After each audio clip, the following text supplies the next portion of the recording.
Okay, I don't know if you've seen any of my other videos, but I've been converting some of my drills over to use lithium batteries.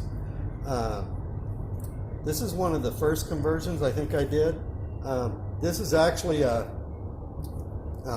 it's actually made out of two drills.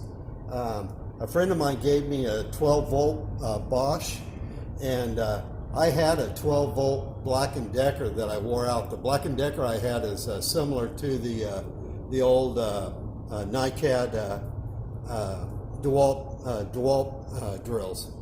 Anyway, I wore it out, but I had a bunch of these battery packs. And what I did with this Bosch is I just cut the handle off and I welded the two together, plastic welded it, and put the Black & Decker handle on the Bosch drill because I had a bunch of these batteries. Well, I used to rebuild these. You can see I actually cut the bottom off of this one to rebuild it because it was glued. I used to get and rebuild them with NiCads and solder them together. But I got tired of doing that. I got a whole bunch of these Lipo batteries. They were on sale from Hobby King one time, so I got a whole bunch of them for cheap. Anyway, so I've been converting some of my 12 volt stuff over to that. And this was the first one I did, was 12 volt. And then this was the next one I did, 18 volt. I bought these at Lowe's. I paid $100 for this, two batteries and a charger. And then later on, I got one on a discount table for $50 for the whole thing. Two batteries, charger, and the drill. It's a 3-speed 18 volt. Anyway, I converted over to 18 volt lithium. Then I got two of these 18 volt Milwaukees. I got this one is a little newer one. This is a MXT. And then I got an older one, but the newer one I got, the switch was out on it. That's why it wasn't working. And so the older one I got still worked, and it had a brushed motor in it, and the switch worked. So what I did is I took the motor and switch out of the old one and put it in this one because it's got a 3-speed gearbox on it. And the only thing is it's not variable speed, so it only runs one deal. And then I made the battery box. It's just plywood, and it's epoxy coated, and 18 volt or 20 volt lithium. Anyway, that's what I've been doing. I even did one of these where I can put a 12 volt. I run this on 12 volts. So this is one of the next ones. I really like this drill, so I'm going to adapt it for 12 volt. So anyway, that's what I've been doing. But my latest one is I wanted a impact wrench, a battery operated impact wrench, and they're really expensive, you know. And I ran across on eBay that you can buy these, like this one here, I paid $39 for this, $38.77 or something like that, plus tax and free shipping. If you buy the whole thing with the battery, charger, and the impact, it's about $140 and up, depending on who you buy them from. The cheapest one I could see was $139, I think.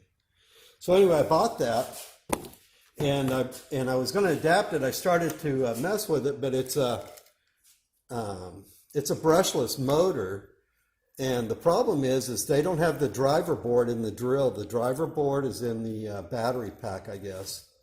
I guess this other wire gives it a signal what to do. So anyway, I couldn't really do nothing about it. So I wasn't sure what I was going to do at that point. And anyway, so I've got a bunch of old, just cheap Black & Decker 12 volt drills.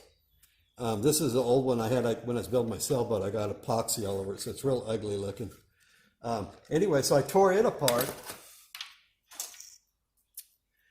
And as it would be, the motors are really close to being the same. Same length, same diameter, same size up here. The only differences was the Makita one is smaller than the Black & Decker.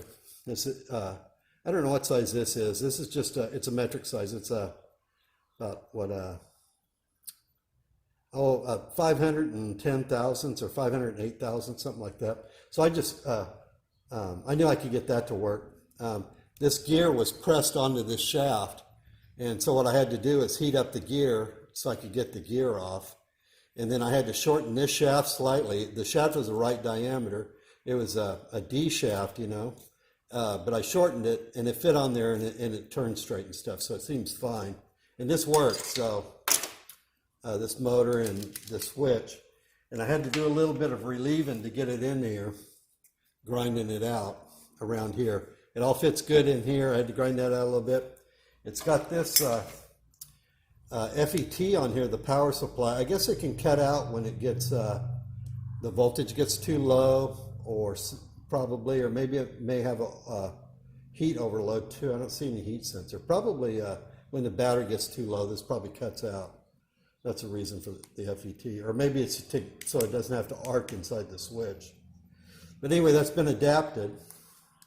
So now I built a box that will slide in.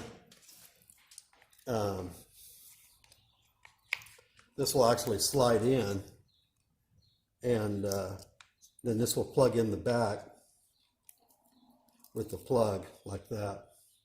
And when I'm done, I'll sand this all down and round over the corners, and then I'll epoxy coat it like I did this one. This is actually the same thing. It's all plywood, and it's just been epoxy coated on the outside to make it stronger.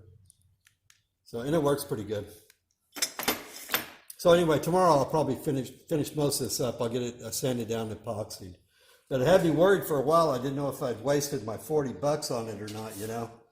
And then I got lucky, and these motors were the same. So I'll show it when it's all put together.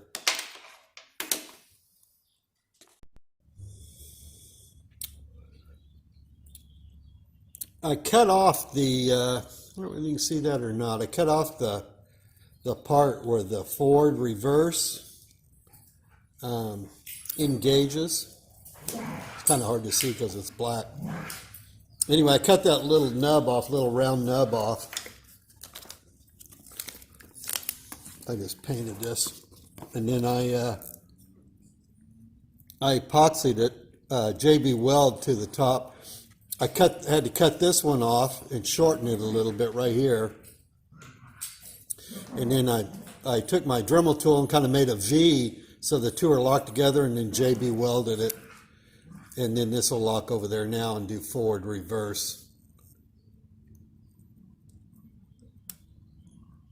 So we'll see how that works when I put it together. I went ahead and painted that trigger. It was orange colored. I painted it because it had epoxy on it.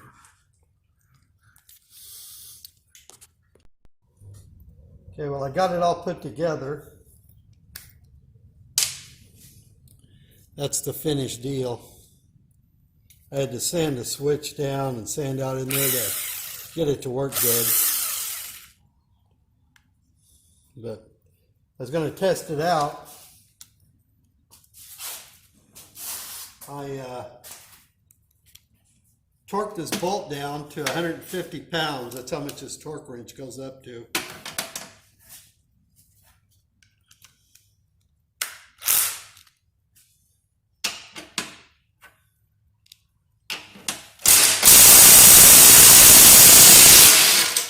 And then it busts that loose, so I think that's pretty good. That's a 5/8 bolt, 15/16 socket. So, matter of fact, that's big enough that you can see, ow, dog, that I have to use an adapter, go up to 1/2 inch, because they don't make 15/16 and 3/8 drive. So that's plenty strong enough. So 40 bucks. I got all that stuff. Also, too, I didn't show, with these batteries from Hobby King, you can get one of these voltage testers. And it tells you what the volts is. And it shows you every cell, too.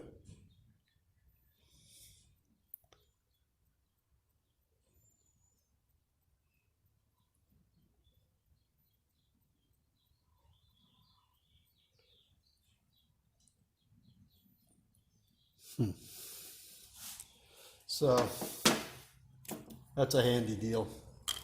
So anyway, it's all done. So my $40 impact, not a bad deal. See ya.